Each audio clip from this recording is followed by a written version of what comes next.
2장.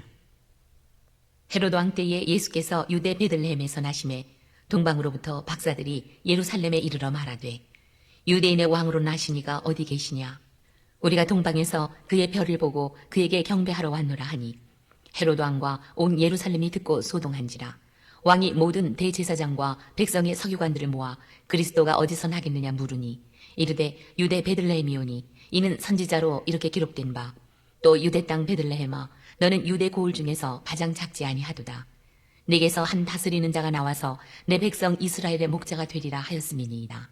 이에 헤롯이 가만히 박사들을 불러 별이 나타난 때를 자세히 묻고 베들레헴으로 보내며 이르되 가서 아기에 대하여 자세히 알아보고 찾거든 내게 고하여 나도 가서 그에게 경배하게 하라.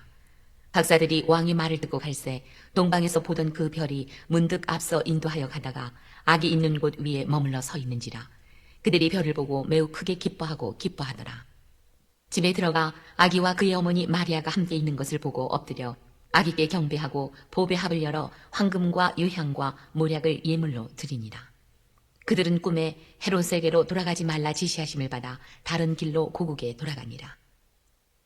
그들이 떠난 후에 주의 사자가 요셉에게 현몽하여 이르되 헤롯이 아기를 찾아 죽이려 하니 일어나 아기와 그의 어머니를 데리고 애굽으로 피하여 내가 네게 이르기까지 거기 있으라 하시니 요셉이 일어나서 밤에 아기와 그의 어머니를 데리고 애굽으로 떠나가 헤롯이 죽기까지 거기 있었으니 이는 주께서 선지자를 통하여 말씀하신 바 애굽으로부터 내 아들을 불렀다 함을 이루려 하심이라.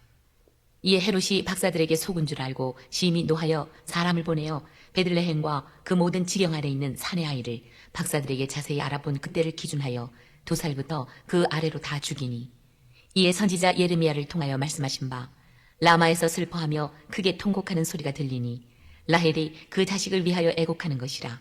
그가 자식이 없으므로 위로 받기를 거절하였도다 함이 이루어졌느니라.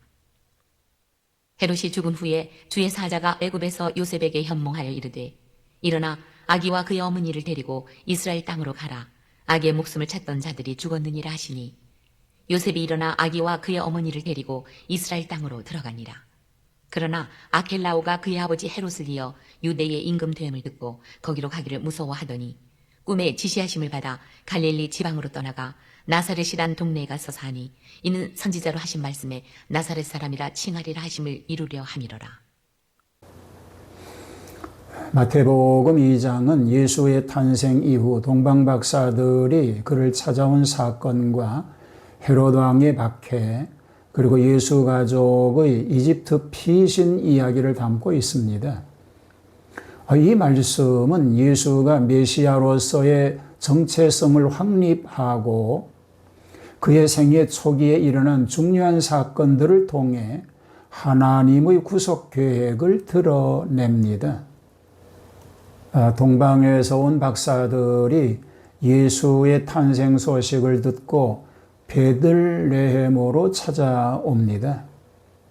그들은 별을 따라 예수께 경배하기 위해 왔으며 이는 예수의 위대한 사명을 인정하는 행위입니다.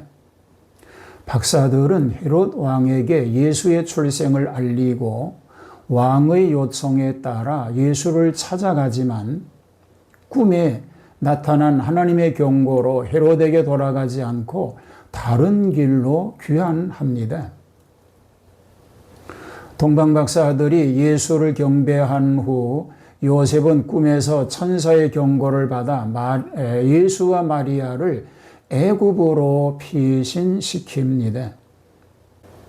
이는 헤롯이 아기 예수를 죽이려는 음모를 꾸미고 있기 때문입니다.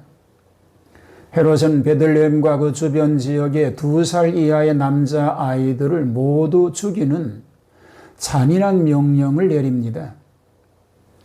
이는 예수의 출생이 인류에게 미치는 위협으로 인식된 결과입니다. 헤롯이 죽은 후 요셉은 다시 꿈에서 하나님의 지시를 받아 이스라엘 땅으로 돌아옵니다. 그러나 아들에게 해를 끼칠까 두려워 나사렛으로 가게 됩니다.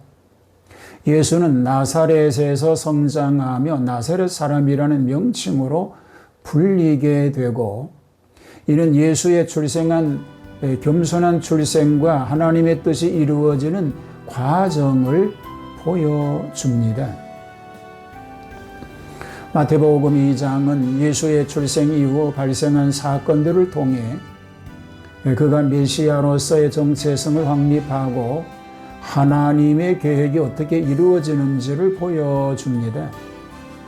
동방박사들의 경배, 헤롯의 박해, 그리고 예수의 피난은 모두 구원의 역사 속에서 중요한 의미를 지니게 됩니다. 오늘도 주님과 함께하는 복된 하루 되기를 축복합니다. 하나님의 뜻을 따라 순종하며 살게 하옵소서. 예수님 이름으로 기도합니다. 아멘.